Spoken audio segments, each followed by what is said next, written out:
সুপ্রিয় দর্শক, আশা করি সবাই ভালো আছেন, সুস্থ আছেন। দেখুন, এই আজকে আমি ভগবানের সেবা পূজার জন্য ফুল তুলতে এসেছি ছাদ বাগানে। তাই আমাকে একজন বলছিলেন যে গাঁদা ফুলগুলোর সাইজ নাকি বড় হয়নি। তাই আপনাদের ভিডিও করে দেখাচ্ছি। দেখুন তো, আমার এই একটি আঙ্গুল। আমি একজন 6 ফুট হাইটের লোক। তার মানে ভাবুন আমার আঙ্গুলটা কতটা বড় হতে পারে। আর এই আঙ্গুলের সমান দেখুন গাঁদা ফুল বড় হয়েছে কি না। তাহলেই আপনারা বুঝতে পারবেন যে গাঁদা ফুলের সাইজটা বড় কিনা। এই দেখুন, আমার আঙুলের চেয়েও বড়। হুম?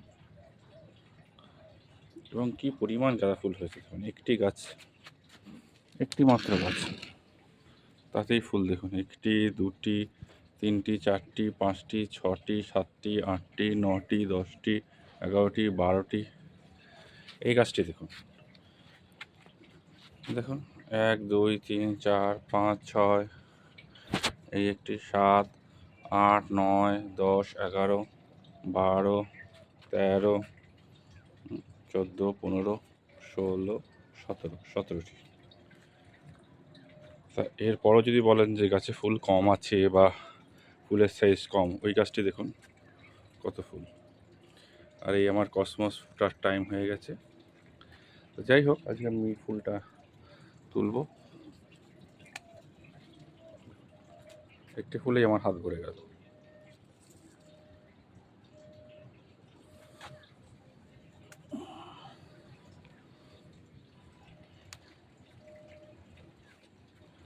একটা ফুলে হবে না, আমি আরেকটি ফুল নিয়ে নেব। এই ফুলটা নিয়ে নেব।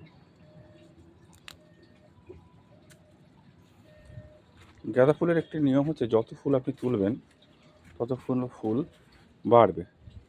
আর যদি ফুল না তোলেন, এখান থেকে একটি ফুল নিয়ে নেব, কারণ এই গাছটি তো প্রচুর কুড়ি এসছে, গাছটি অনেক ঝোপালো হয়েছে।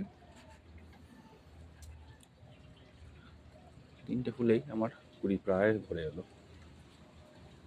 এরপর এখান থেকে কটা কলকে ফুল নেব।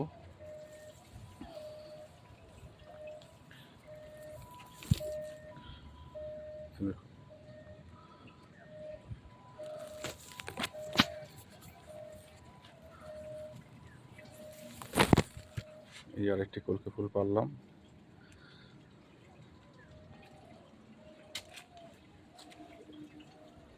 আর নিয়ে নেব লক্ষ্মী জবা। এখন আমার এই লক্ষ্মী জবা গাছটাতে কতগুলি ফুল ফুটেছে। একটি, একটি, দুটি, এই একটি, তিনটি, এই একটি, চারটি, এই একটি, 5টি। যদিও আমি এগুলো সব প্রুনিং করে দিচ্ছি, কারণ এই ফুলটা অল টাইম।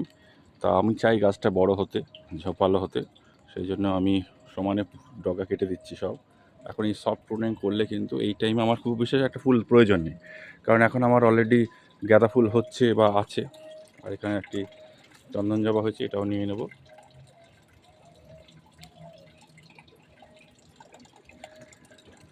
তো আজকের মতন এখানেই, দেখা হচ্ছে আবার অন্য ভিডিওতে। ততক্ষণের জন্য সবাই ভালো থাকুন, সুস্থ থাকুন।